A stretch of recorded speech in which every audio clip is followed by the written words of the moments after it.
All right, so we are live. Sorry about that technical difficulties, everybody. I would like to blame Microsoft Teams, but I'm gonna be honest, that was probably my fault, human error. So slide into the chat. Let me know that you're here. I'm seeing some folks in the attendees. We're gonna get into it in a second.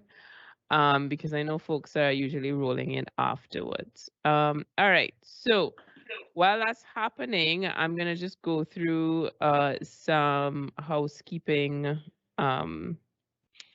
news. So we have an event tomorrow, which is being hosted by Marjorie, and the discussion is around LinkedIn profiles, a specific conversation for job seekers, and it's going to be a Caribbean conversation. So definitely head over to the website linkedinlocalcaribbean.com to find out more about that. As it relates to the ongoing content that we have on the website, always open for you guys to blog and share your information about your company and business, as well as just keeping up to date with what's happening in the world. We always encourage content creators from the Caribbean to post on the website. So you just head over to the volunteer form on the website, linkedinlocalcaribbean.com, and you will be able to put in all the information there. And finally, we recently released the new episodes of the podcast, so definitely check that out. It's on your Android and iPhone options, so you could search for Life in the Caribbean podcast. All right, so with that said, let's head into it. So today's session is going to be about e-commerce in the Caribbean, which is something we have all engaged with because we either are a consumer or we're looking to be able to get consumers online. So today we are joined by the CEO of First Atlantic Commerce. They are many things, and I don't think if I share words like payment gateway and the back end of all the fancy credit card acceptance stuff, I am going to have him do that. Chris Burns has close to 2 decades of experience in this space and has experience within the Caribbean. So I'm going to bring him in and he is going to share some information. We do have your questions from the registration. So I'm sure he's going to address that as well, but don't feel shy. This is always a safe space. Definitely slide into the comments and we will answer your questions after as well. So we'll have a Q&A there. So with that said, I am going to bring Christopher Burns into the live session so he could start. All righty. All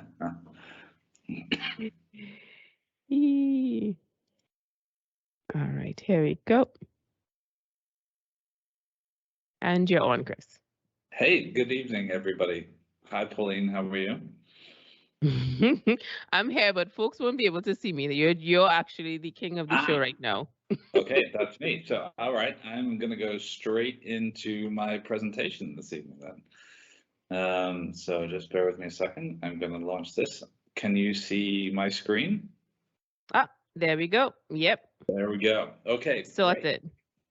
All right, perfect. So I am going to dive into e-commerce, a little bit of e-commerce 101 this evening, and really talk about, what is e-commerce, why is it important within the Caribbean, and some sort of tricks and tips with regards to e-commerce within the Caribbean. So firstly, we're going to dive into, what is e-commerce, and just to say, there's obviously a difference between e-commerce and e-business.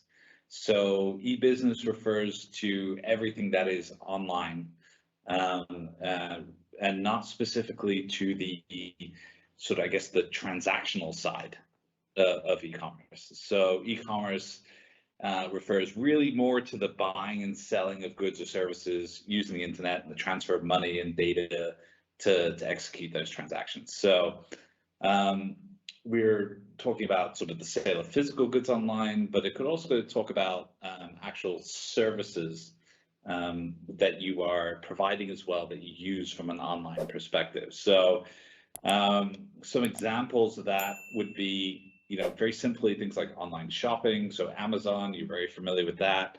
Online ticketing, Trinidad, for example, we would use a lot of that in terms of when it came to carnival time back sort of pre-COVID, when we were having carnival, we supported a lot of companies that were selling tickets to carnival or the costumes for carnival. Electronic payments, when we talk about that, really, sort of bill payments. So if you're paying your Flow bill or your Digicel bill or TSTT, that is really what we refer to as electronic payments. Internet banking, that is a sort of, I guess, an older version of e-commerce when people were using, sort of online bank transfers rather than sort of credit card transactions to do payments for something you're buying online. E-invoicing, something that has been very popular more recently, and that is talking about, sort of more sending what we would call an active invoice for something that you provided, like say if you're a plumber or an electrician or, a driver, you could send somebody an e-invoice that had an embedded payment link in it, and that would allow somebody to click on it and enter their card details right then and there. Digital goods, so software, for example, or apps is a really good example of digital goods. And really, we can't talk about e-commerce now without really getting into the cryptocurrency side of things. So whether that be stable coins or Bitcoin or Ether, there's a lot of that is entering into the conversation now. It's not very prevalent within the Caribbean right now, but it's starting to happen. If you look at the Bahamas, for example, sand dollar is starting to kick in as more of a stable coin, which is, so that's something that is linked actually to the local fiat currency, and then sort of Bcash in Eastern Caribbean. So there's a lot of examples of that starting to come up within our region. But the actual sort of payment with things like Bitcoin, for example, it's interesting, but there hasn't been a lot of demand for it yet, but it is coming. And then social commerce. So if you're looking at, social media, Facebook, Instagram, Twitter, TikTok, YouTube, there's a lot of commerce that's happening within those individual sites now, that we all need to take serious consideration of when we're looking at e-commerce within our region. So, this is probably maybe a slide that you've seen before, and basically how e-commerce is drastically changing the way we do things. Uber, for example, the world's largest taxi company, but they don't own any taxis. Instagram, most valuable photo company, but has no camera that it physically sells. Alibaba's most valuable retailer, but they don't actually own any inventory. So it is changing, the ability to use e-commerce and the way to pay online is significantly changing the way that we view what we sell and how we buy online. So we're going to get right into the sort of the guts of it right now. And if we're looking to set up an online store, there's a number of things that you have to be able to do that. One of those is a website or, a specific app if you're just looking at mobile. And websites are one of these things that, we still, even though there's a lot of sales done through sort of Instagram or Facebook or whatever that might be, websites are still critically important to sort of promoting your online sort of e-commerce business, because they are searchable, and you need to be able to create that online presence to be able to do that. When you create that website, a shopping cart, basically how everything that person is buying from you is basically put together at the end, and sort of when you go to check out, you need a shopping cart to be able to do that. And whether you buy that or build that, it's critically important to have that. And there are multiple options that you can use from a shopping cart perspective. That's people like WooCommerce, Shopify, Wix.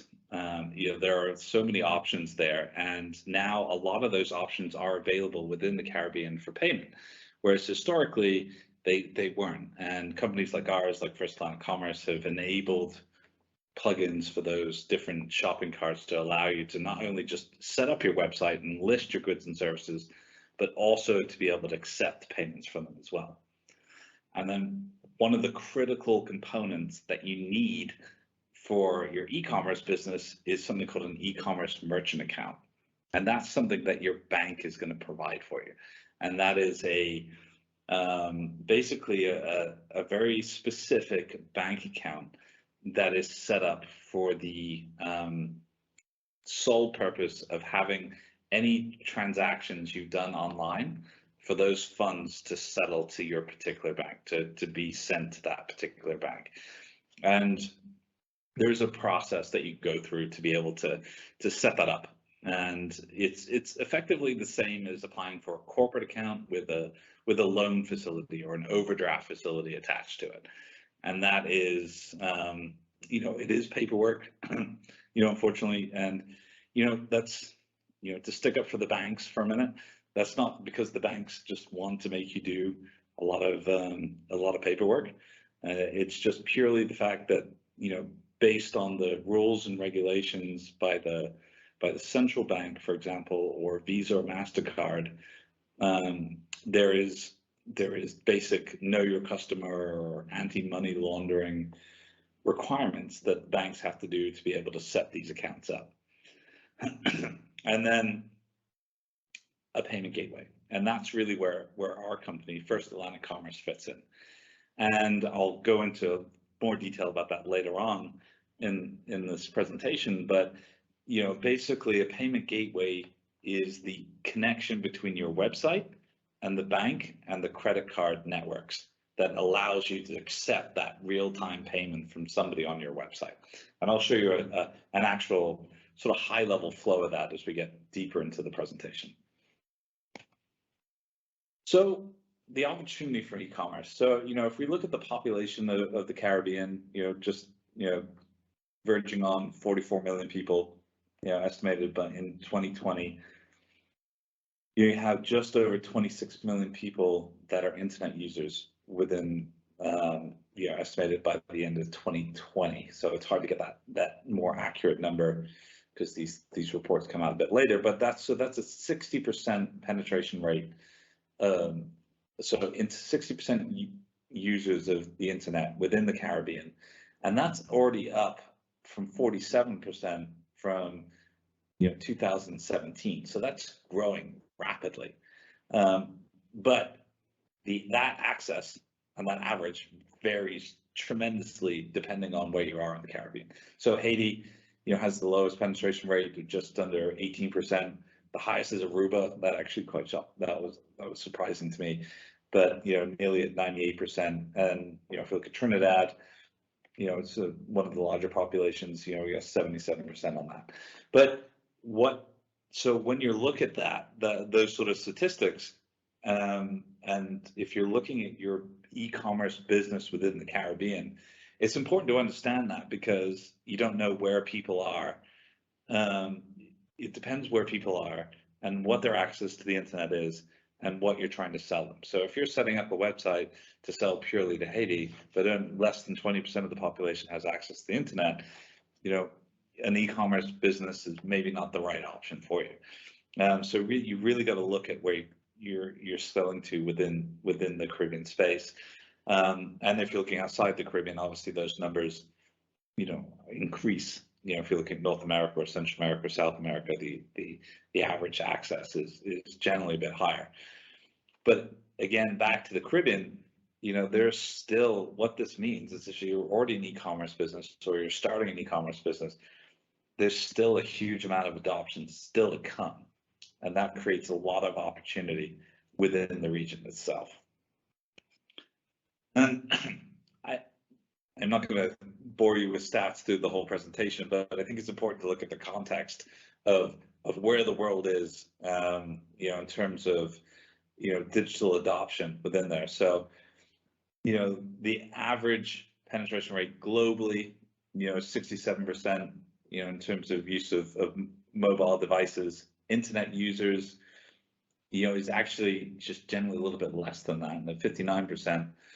And then the active social media users, is just slightly under 50%. So again, when you're looking at, what you're doing as a business, you have to consider online, because the world is moving very, very quickly into the adoption of all things mobile, all things internet. Again, like, I'm saying Trinidad because Pauline's there, but there's more phones in Trinidad than there are people. People love their phones, and if you're not adapting your business to selling via a phone, you're missing on a huge opportunity. Give you an idea of the scale of online payments. So the total annual value of digital enabled consumer payments is just over $4 trillion. That is a massive industry. And again, if you're looking at a business, you have to look at the online aspect of it, because that is the biggest growth area when it comes to businesses in general. And when we're looking at e-commerce businesses in general, you have to look at where people are spending their money. So you have to adopt your business, or if you're starting a business, and think, okay, what Alrighty. All right. So it seems that we're getting some technical difficulties. Okay. So we're getting some technical difficulties with Chris. Hopefully he'll be able to join us in a bit. So what I will do is I will actually answer some of the questions that you guys submitted, the area in which I am aware of, because full disclosure, I have been managing, my company's been managing the FAC brand for the last 2.5 years. So one of the questions that was asked had to do with micro businesses successfully integrating e-commerce. And I don't know if you guys know about Figaro, which is FYGARO. Hello? Oh, can you hear me? So yes, I'm just gonna finish off my answer to the question, and then we'll bring you back in, right, Chris? So Sure. basically that is a solution for micro businesses like yours. You see that buy now button on Instagram. That is FYGARO. So definitely check it out. And I will also put that link in the Q&A as an announcement. So with that said, we could consider that a little break. Let's bring back in Chris, because we cannot control the internet. Okay, So, can you see the presentation still? Yeah, so I'm bringing you back in, and you should be visible now. You could go ahead. Okay, perfect. So again, when we're looking at what we should do online, in terms of our e-commerce businesses, just very quickly, global ranking of apps by consumer spend. Tinder, #1. That actually was something I was not expecting at all. But I think especially over the last few years, when we've been locked down, we've been sort of craving a connection with people. That's where people's money is going. But if you look through this list, it's dating, it's streaming content, it's physical goods, it's gaming, and gaming is something that is growing tremendously within the e-commerce space right now. And if you have the skills and the opportunity and the desire to get into that space, that's a massive opportunity within the e-commerce region right now. And again, just very quickly, in terms of the what we're looking at in terms of what people are searching for, again, physical goods, clothing, Amazon obviously always up there, because that's everything. Phones, technology, again, physical goods, fashion. So really, if you're starting up a business or want to start up a business, consider these categories, because this is what most people are searching for. So I'm going to skip on that. So just going on to you know, I talked to Pauline about this, and and I wrestled with this quite a lot in terms of, what you need to know when you're starting an e-commerce business. And this, there are so many things that you need to know. I tried to pare this down to 5, and then I got to 10, and then I kept going from there, because there are so many aspects of this. And one of the things that the mistakes I think people make within starting their own e-commerce businesses, because they just don't want to work for somebody else anymore. And that is, in my opinion, a huge mistake when it comes to actually getting into the e-commerce startup, own your own business space, because when you do this, this is much more work than working for somebody else, doing a 9-to-5, work to roll. When you're starting up your own business, and Pauline will tell you this, this is not a 9-to-5 job. It is 7 days a week. It is many, many hours, not a lot of sleep. And you have to be passionate about what you're doing if you want to get into this. And then, the first line there is that, choose the right product or services. And that sounds like an obvious statement.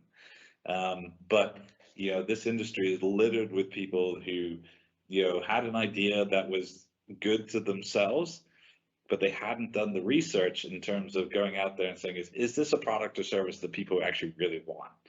And they might have, product tested it with their mother, who's always going to tell them that, they're proud of them and this is something that's good to do. Choosing the right e-commerce platform. And this goes back to the shopping carts, like, whether it's Wix or Shopify or Magento or BigCommerce or PrestaShop or whatever that might be. Do your research. Make sure that that platform has got everything that you want to do with your e-commerce business. Choosing the right bank partner. Especially within the Caribbean, you need to find a bank that will support e-commerce business, will support e-commerce acquiring businesses. That is something that's hugely important, because there are credit unions, for example, they don't support e-commerce businesses because they don't have e-commerce acquiring licenses. Some banks don't support startup businesses. Some banks are just focused on medium to large size businesses. So you do your research, make sure you got the right bank partner. If you're in the physical goods space, you need to understand your logistics. How are you going to get your product from A to B? And that's, it's not just, okay, I can get this to that person, but who is my logistics partner? Am I using DHL? Am I using FedEx? Who is the last mile? Will they deliver to this part of the world? Do they take signature on delivery? All those things are super important to make sure that, from a customer service perspective, that you are getting your product to where it needs to go, when it needs to get there, and in the condition that it needs to get there in. Understanding where your target audience consumes their information. So, if you're selling to, teenagers or, people in their early 20s, where do they go to consume their information? Is it TikTok? Is it Facebook? Is it Instagram? Is it just generally what people send them in WhatsApp? You need to understand where they are going. Is it Discord? Where are they going to consume their entertainment, their ad space, and make sure that you are pushing your business and advertising your business within those streams. Create content, and I know Pauline's going to like this. In terms of, it's not just about creating a fancy ad. It's creating more content around what you do and how you do it, and that is going to attract people to your business. And that is something that is a constant process. You can't just do one ad and expect it to serve you for the whole year. You need to be constantly working within that space. The SEO side of things, people think websites are dead. They're not dead. People, even though they are static within terms of their content, that is where your SEO goes. That is how people find you when they go to Google and they're entering keyword searches. And, if you're not optimizing your SEO, people won't find you in the first place. in terms of your competition, so one of the best pieces of advice that somebody gave me once was that you need to work as if your competition is working 24/7, 365 to take your business away from you. And that is super important to understand. You have to understand that everybody out there is very competitive, working really hard, and you have to work just as hard, if not more, to make sure that you're going to be successful within that business. And on the marketing front, we talk about this so that if anybody here is on this is old enough to remember the film Field of Dreams with Kevin Costner, when they talk about build it and they will come. That is not what happens online. If you are building a website and you just expect people to suddenly find you and start buying from you, you're sorely mistaken. You need to create effective marketing campaigns, effective SEO campaigns, effective content to make sure that you are driving people to your business. So as much effort as you put into creating your website, sourcing your product or service, you need to double that in terms of pushing people to your business online to make sure that they can find you and are buying from you. And figure out how to scale. Yeah, that's something that I think is super important within the region. It's like, once you get online, you have access to the world to potentially buy your product or service. So how are you going to scale your business? Where could you potentially get investment from? Who are you working with that can help you partner with you to actually grow your business as well? And then the number one thing that we tell everybody within the Caribbean in terms of e-commerce is to think payments first. Because if you cannot accept payments via your website to your local bank within your local country, your business is going to fail very quickly. So when you are considering your different platforms, your different websites, or your different developers, make sure that they can work with companies that can help you domestically to accept your payments online. So that's super important. And I'm not just saying that because I work for an e-commerce payments company, but we've seen so many examples where people have spent huge amounts of money building a very beautiful website, but it's not connected to and cannot connect to a payment system locally within the Caribbean. So just when we talk about a payment gateway, I just want to give you an understanding of what that is. So we are as First Line of Commerce are a payment gateway. So our job is to be able to connect between your website and your local bank and the credit card network. So Visa, MasterCard, Amex as an example.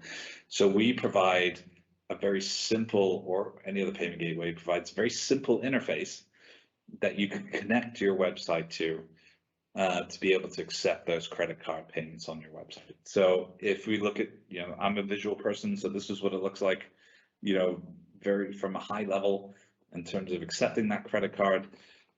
So from your website through our gateway to the bank, out to the credit card networks, Visa, MasterCard, to the bank of the customer that gave them that credit card. And then the system will check to see if they have the funds available on their site, on their card. And then if they do, they will send all the technical data back through and approve it via your website. And then the system will automatically send those funds directly to the e-commerce merchant account that we talked about before. And all of this, it's a vast network. And until you get into the payment space, you have no idea how complicated and how big and how secure this network is. But it's, and after this, if you want to come to talk to First Line about this and understand it better, we're more than happy to do that. And we'll give you the contact details later in the presentation. But, and our marketing people will get very upset with me if I don't very quickly touch on what we provide within there. But I'm not going to go through this entire list because we don't have time for it today. But we provide basically every service that you would need as an online merchant to accept payments via your website, whether you have repeat customers or you have a recurring business model, or you're a call center, or you need connectivity to different shopping carts, like, I said, Shopify, Magento, Wix, etc. We have a bunch of anti-fraud products within our platform as well. And again, we're on another session, or if you've seen any of our other LinkedIn live sessions that we've done with Pauline, or if you go to the First Atlantic Commerce page on LinkedIn, there's lots of really good detailed information about what we can do from this perspective. And just so you understand that we understand what we're talking about, this is the sort of bank network that we work with. So, all the major banks within the Caribbean and Central America, they're all customers of First Atlantic. So we have, in the last 23 years, built the biggest e-commerce payment gateway network within the Caribbean and Central America. So we do understand what we're talking about and can help you very easily if you're setting up your e-commerce business. This is just some examples of some of the customers we work with. Obviously, these are some of the larger ones, but we go from multi-billion-dollar NASDAQ listed companies right through to sole traders selling t-shirts out of their basements. So we can help you no matter what size your business is. Some of the shopping carts that I mentioned before, it's just an example of ones that we can help you with. And we're constantly adding to this list as we build our business throughout the Caribbean. So I know I've gone through that quite quickly, but we are on a timeline here. So from our perspective, check us out on our YouTube channel, First Atlantic Commerce.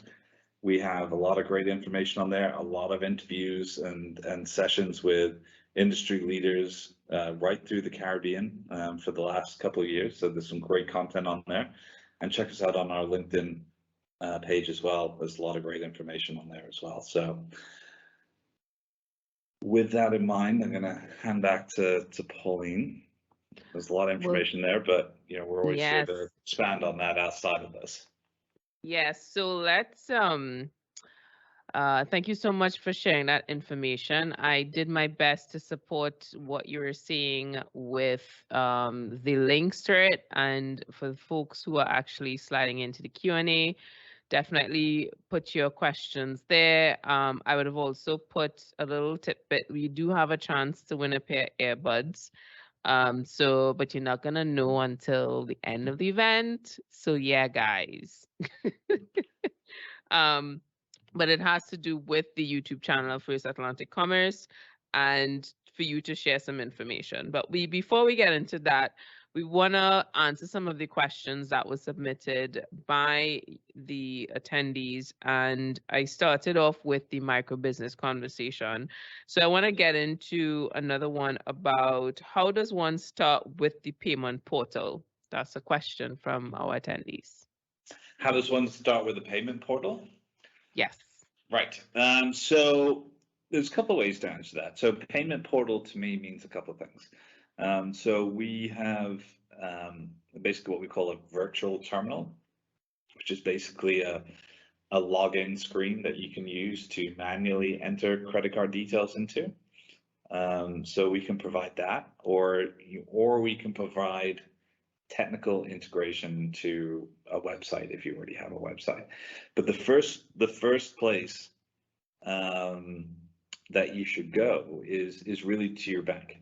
Depending on the country that you're in, go to your local bank and ask to apply for an e-commerce merchant account, because that is the one of the most, if not the most important thing you will need to be able to accept payments online.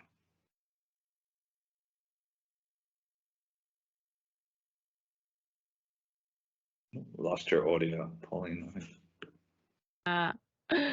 2022. What is that without a little mute conversation, right? I was giving you the secrets to world peace. So I like this question because I'm actually feeling the emotion from this question. And it says, What technical barriers for ordinary and in wait, is my mic still muted? You can hear No, me, you're right? good. Yeah, okay, cool.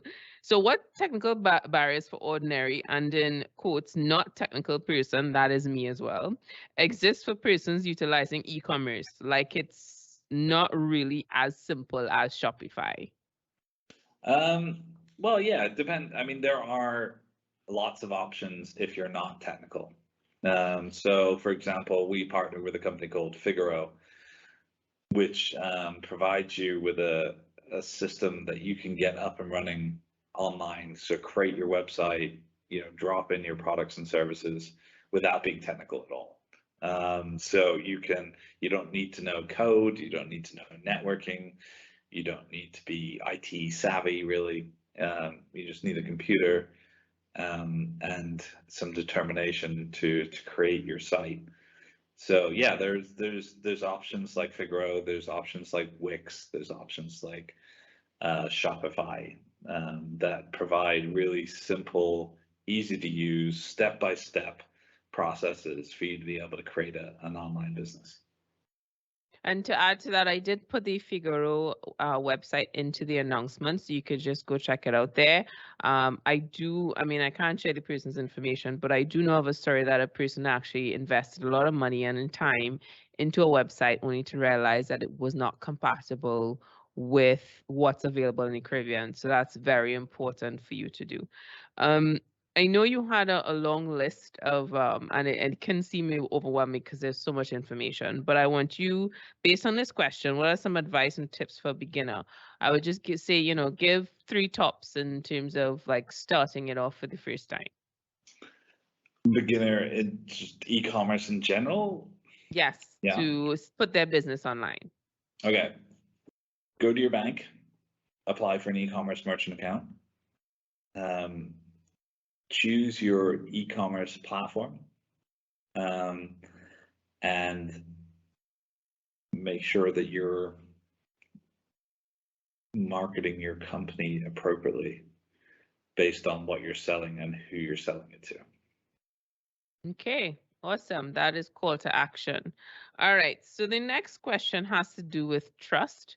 And I know we would have covered this in, with international companies, but how do we develop trust in e-payment systems in the Caribbean? And I love this question because we really do have, if it's from here, it's not good mentality. So you want to shed some light on what does trust look like in the e-payment solution in the Caribbean?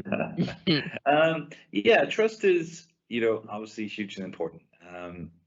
If you are working with a company like ours, for example, we have been in the payment space for 23 years. We go through a technical audit every year that tries to rip apart our systems and make sure that there's no holes in it or credit card data anywhere that people can hack or get from. And then we have a number of other systems that help protect your business online from fraudulent transactions. So it's important that you work with a company that has that history in the space and that understands it well. If you're working with a company and they can't answer those types of questions, then I suggest you move on and find somebody else that can. So I think there has been a lot of, I guess, mistrust in making or buying online for whatever reason, and maybe in the early days that was valid. But e-commerce has been around for 30 years now. So it's like any system, over time it becomes better and better and more secure. And I would say that an online transaction is safer than accepting cash in your physical store, because there's a lot that can happen with cash, and you have no recourse when it comes to cash. Like there's no way to get, there's not a lot of ways to get that money back if you lose cash. Online, for accepting payments, you have a lot of protections from the networks that are involved to protect your cash and your business. Okay, so this question, I think we're going to flip it in the sense that we'll just preempt it because it asked what challenges did your company face getting into e-commerce in the Caribbean? But I would flip it in the sense that what are some of the challenges? Give us one or two challenges that a company will face if they are starting e-commerce for the first time in the Caribbean. Yeah, I think, one of the challenges, one of the comments that we get a lot is the banking side. It's like, they find it's sometimes difficult to get the attention of the bank or get through the paperwork with the bank to set up an e-commerce merchant account. And I think that is, it's got a lot better over the years. And as somebody that has built relationships with just about every bank within the Caribbean, I would say that the narrative has changed. The banks do want to do business with all size of companies within the Caribbean for e-commerce businesses. So, I think we need to get past that narrative, that self-fulfilling prophecy that this is too difficult, it can't be done. Why can't we just use PayPal? That's just that is an older way of thinking when it comes to doing e-commerce business within the Caribbean. The solutions are there, the people are there, the desire and the will to do the business is there. Okay, so this one is, it just says delivery. So I would just, I would assume the question has to do with, okay, you have an e-commerce setup. How do you look at delivery, logistics? So logistics, it depends. So, you got to figure out whether you're going to be a domestic e-commerce player or an international e-commerce player, or both. So you need to research the companies that either will, deliver your goods and services locally, or have the ability to deliver them internationally. So if I go back to something like Figaro as a platform, we did a very extensive project with DHL within the region to integrate DHL's interface into the Figaro system. So it will automatically calculate your shipping costs, etc., and work it into the DHL system. So you can do that. But it's really important that you do that well. And that's why companies like, Amazon are hugely successful because, like for last summer, for example, I spent, a month or two in the UK, and, the Amazon delivery service, is next day. You literally, order it that night and it turns up on your doorstep the next day. And that is a really pleasurable experience when buying something online.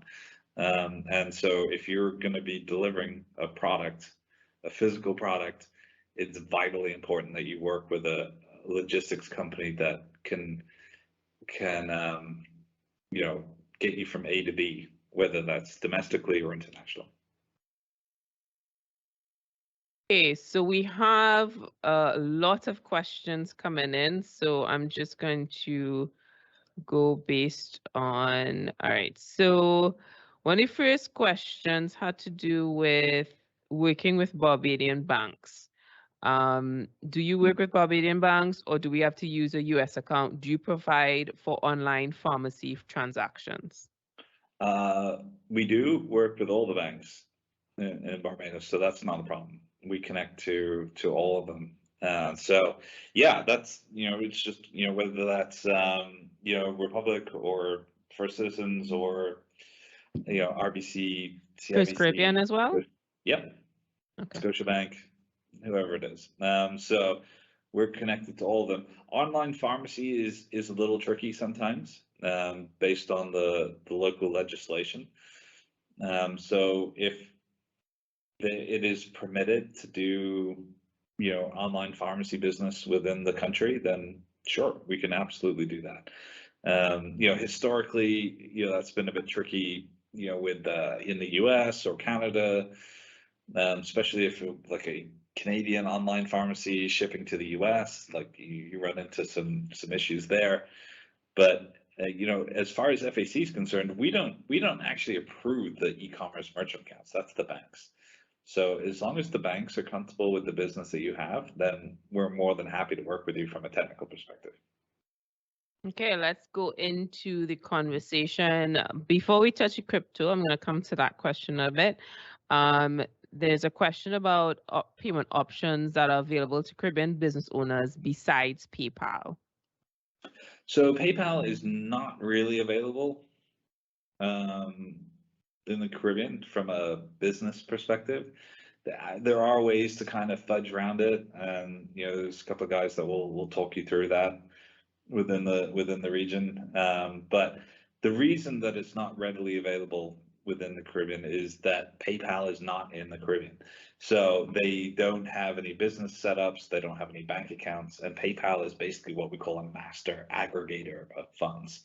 So they receive all the funds and then they pay them out to different businesses. And not to bore you with detail, but Visa, MasterCard have restrictions on, basically, if you're not a local company working with the local bank, you can't work with, accept payments on behalf of another company. So options wise, every bank, most of the major banks and some of the less major banks are e-commerce banks. So you can set up an e-commerce merchant account with them. Gateway wise, FAC, our company probably does about 80 to 90% of the online transactions within the Caribbean right now. So, we're definitely the largest gateway within the region. We get asked a lot about, WePay, for example, as a competitor, WePay uses our gateway. So, it's we're a back end gateway company. We're not a front end website developer. So any of the shopping carts that you want to think about, all the plugins, they're all coming through our gateway, and we're connected to all the different banks. So, there's lots of options there.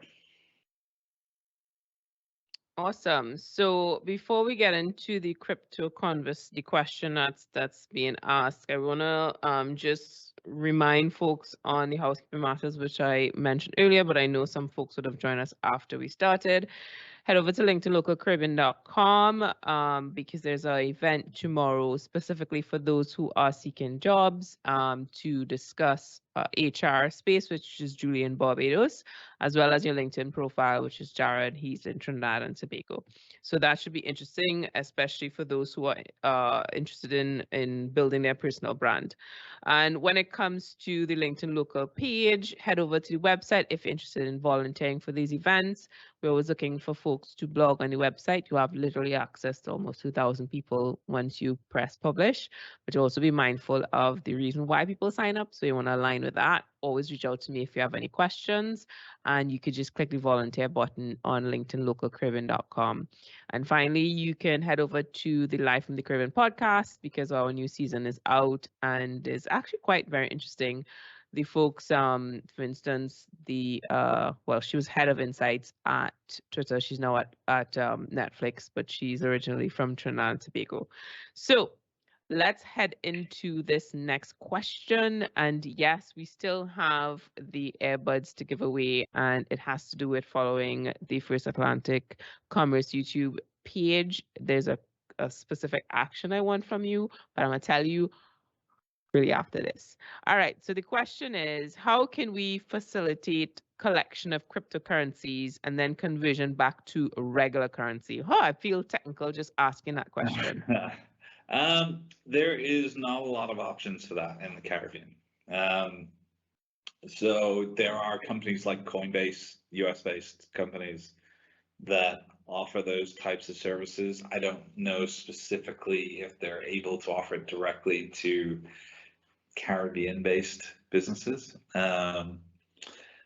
And we can't do it through the FAC platform, but in my experience, we only have a handful of requests over the last couple of years of companies that actually want to accept cryptocurrencies on their website, because it seems cryptocurrencies have been used more recently as a sort of store of value rather than a mechanism for payment. It's increasing for sure. Look at Ecuador, for example. It's mandated now that every business has to accept Bitcoin. But you have to understand the way that the crypto works in terms of it's not as a business, you don't have all the protections that you would do from a card-based transaction, for example, because it's effectively cash. So there's no chargebacks or anti-fraud programs or anything like that. So it's just very new, and those things will probably get included in the networks over the years, but it's just not there yet. I tried my hand at sign up for, I think it was Coinbase, and I got as far as giving my information, and I was like, oh, I have to have a US account in order to go further. So I guess. Yeah, I mean, I've used Kraken as an example. Like, I bought cryptocurrency via Kraken I don't have a US dollar bank account, so you can do it. But for me, it was more about investment rather than using it to buy something, because it depends on the population. So Bermuda, for example, is quite a heavily banked country, right? So it's much easier for me to use my card to pay for things than transfer money via a third party into a wallet to then buy Bitcoin to then buy something else. It's just that mechanism is a bit clunky right now. Whereas I have a debit card or a credit card that I can use anywhere in the world through a single source. So, it just depends. It depends what you're doing and why you're doing it. Okay, so I have a question here about WePay, but I'm not clear on exactly what the question is as it relates to I guess being a futurist and wanting to know about the capacity of the growth of the business regionally. Is the question? I'm not going to comment on that. It's not my business, so. Yeah. Okay, cool. All right. So I am not seeing any more questions. So we're just going to close off with one last question from the folks who would have sent it beforehand. So we did cover the cryptocurrency conversation. Somebody wants to know how to integrate e-commerce and be profitable in their micro business. Okay. Well, technically, obviously you can work with us to do that. So, whether you, in micro business, you might want to, again, consider something like Figaro, which has payment buttons and e-invoicing solutions. If you don't need a full-blown website, for example, you can use the payment buttons and drop those into, WhatsApp or Facebook Messenger or, whichever messaging service you want, to be honest. How you make it profitable?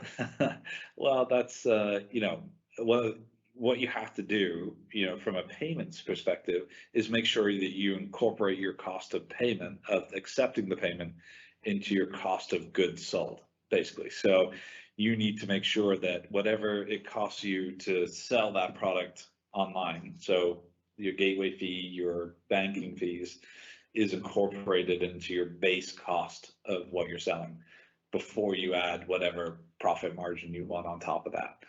And I think that's a mistake some people make, or think is unfair. Sometimes you get this, well, it's too expensive to sell things online. Well, everybody is working with the same costs, right? So, but everybody makes it work. We have over 3,000 merchants on our platform that, have, basically done that math, right? So you say, okay, well, this is what it costs me to sell this. Make sure you understand all those costs before you set your end price for whatever it is you're selling. I think that is a good note for us to end on, because a lot of times we think, oh, well, it's online, so it must be cheaper. But there's so many additional costs that you have to cater for. You know, cybersecurity, folks actually manage your website.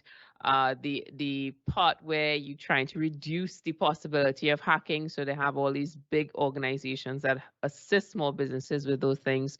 So definitely to do your research. Yeah, but also, to add to that as well, you know, e-commerce is not a cost center, right? It is genuinely a cheaper way to sell products and services. So, you know, I would try and move people away from that thought that, you know, if you have a brick and mortar business, like a physical building, you know, you've got to pay rent, you've got to pay, you know, staff there, you've got to pay physical security, you've got to secure cash, utilities for the building. So, sorry, excuse me. So, you know, that is something that you really got to consider. And, you know, with e-commerce, a lot of those fixed costs go away. Plus your business is open, you know, 24/7, 365. Whereas usually with a physical space, you're open 9 to 5 and maybe 5-6 days a week. But you're still paying rent on that building when you're closed or when you're sleeping. With an e-commerce business, you're technically open all the time. Yeah, it's also, I mean, those are important factors that I just want us to be mindful that there are specific expenses that's associated with e-commerce that we definitely have to think about. Yeah. And just, it's an ongoing learning process. You know, digital transformation is something that has to do with us as small business owners, as well as folks within, you know, even if you have a job, we're all forced to have some form of transformation and learning new things now that we are online. Well, metaverse is here, right? So we are here. All right. So with that said, I want to thank you so much, Chris, for joining us today. I put everything into the announcement, so head over there.